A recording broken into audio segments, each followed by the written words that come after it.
if there's any food from back home in Brooklyn that people in the UK should know about, or that you still make, or that you miss, or that you're trying to bring over. Tell us about the food. I found out recently that I'm fructose intolerant. Fructose. That's a new one. Gives me food poisoning, or it gives me the symptoms of food poisoning. Fructose. Uh-huh. Wow. So Like that's all fruit, more or less. not berries Not berries. or citrus fruits. Or citrus fruits. Because is the sugar, is a very specific sugar that's Yeah, mostly yeah. found in fruits. So the sugar in berries is a different sugar than fructose.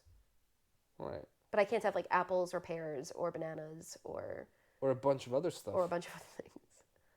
Or Whoa. honey, can't have honey. But that means I also can't have high fructose corn syrup, which is basically everything in America. So like, I haven't been home since I found out that I'm fructose intolerant. I'm just like, when I do, what am I gonna eat? Yeah, no, because like, again, because companies want to make money and they make their food very fucking addictive. Yeah. Like the amount of sugar there is in a can of simple baked beans and tomato sauce is ridiculous. Yeah. And also because America's prime product is corn. That is the main farming product of America. Right, okay. Corn syrup is heavily subsidized, so it's cheaper. I don't know what I'm going to eat when I go home. Yeah. Oh, wow. But food that I love when I go home, so tell us memories of food then. Memories of food. The best dim sum I've ever had is in Brooklyn. Okay. It's on, I think it's on like 13th and Avenue U in Brooklyn. And it is, I don't know what the name is because the title is in either Cantonese or Mandarin. I don't know, but it's in one of them. Okay, fair enough. So it's like it's trying to be as an authentic place as it It's can. an authentic place. Well, that's what you normally want, because you got a couple of places here that you go in and there Yeah. is a Chinese menu and there's an English menu. Yeah, and they're yeah. two very different things. Yeah, because it's, exactly. Western, cuisine and Western palate Yeah. versus. Am I allowed to say my favorite restaurant here? Yeah. Lun Feng. Okay. Oh, it's so good. Just free promo. If you think it's very good, just say so it. Good. But yeah, the best dim sum I've ever had. Dim sum, like Lun Feng is close, but not quite. Is from. But you go, Lun Feng. Keep up the good work. You can get there one day. Yeah. Is in Brooklyn on like 13th and Avenue U. It's so good. It's so good. Nice. Like the last time I went home, I had it for breakfast and lunch every day. Well, not every, like most days. And my dad was like, "You can't have dim sum for breakfast." I was like, "Why can't I?" He's like, "That's not a breakfast food." I was like, "It is now." Yeah. Oh, this idea. I mean, there's probably nutritionists that are like, well, there's certain things you shouldn't eat, at breakfast and you shouldn't eat in dinner because you're gonna. Or recommended. Yeah. Like don't have a steak at like half an hour before you go to bed because. Right. Exactly. Digestion and shit. But I'm I'm the proponent. I'm the president of the campaign. Anything for breakfast. So I just believe anything is a breakfast food if you eat it for breakfast. Anything? Anything. Like. If it's a food. If it's a food. Okay.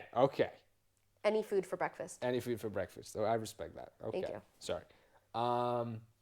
Okay. Is there any? I'm normally curious about like sort of tradition. Not even tradition, but something that's like very specific, like something that you'd make at home, or things that people could look into and make themselves. Matzo ball soup. Right. Okay. Tell me about this. It's Jewish. Okay. It's usually eaten around Passover, which is close to Easter time. And it's. And also should specify this is New York Jewish food, because like Hungarian Jewish food is probably fairly different. No, I think matzo ball soup is for all the Jews. diaspora. The Jews. Yeah. Okay. In general. Maybe I don't know. Ashkenazi Jews, I would say. Okay. Do you know what that means? I think there's some of them. Mostly Eastern European. Yeah. Yeah. So I would say I've heard the term. Ashkenazi, I would say, is largely Eastern European. So that's where my family is descended from. Which, I mean, it depends. A lot of Anyway, Hungarians. Like Hungary has used to have a massive Jewish population anyway. Yeah, as far as I know.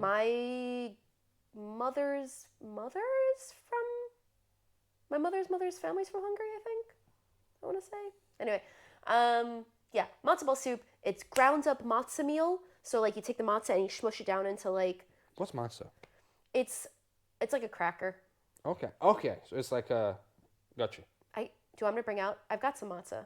Ah, that's Do you want okay. to try some matzo? Now you show it to me All right, afterwards. all right, all These right, all right. teeth, yeah. Oh God, I'm so sorry.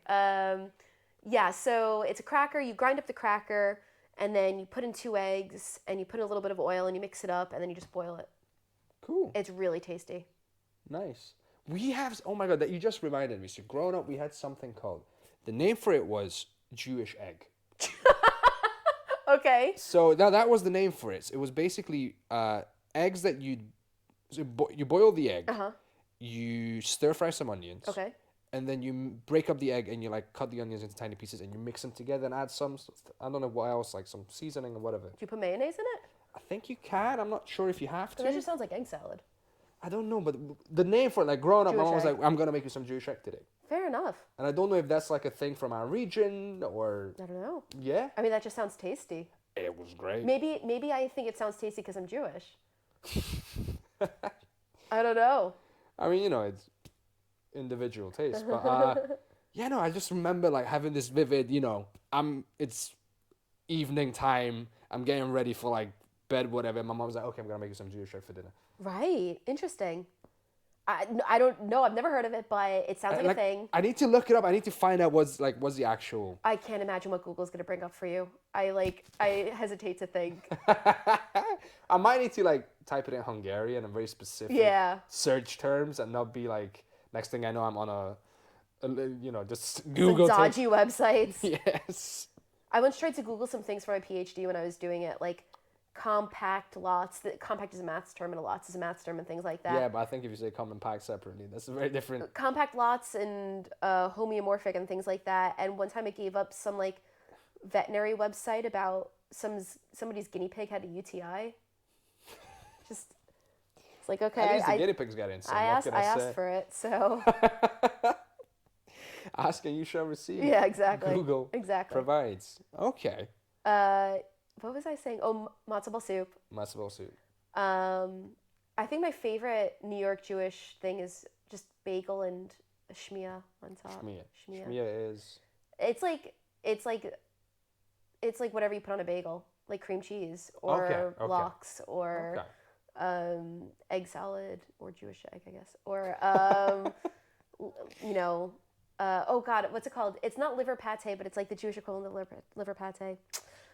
I can't remember the name of it. It's so tasty. Yeah, I do like. Is it like? Does it have bits? Yeah, Oh. like it's like mushed liver with chopped up onions. What's it called? Oh, you're gonna have to look it up after this. Oh, but it's so good.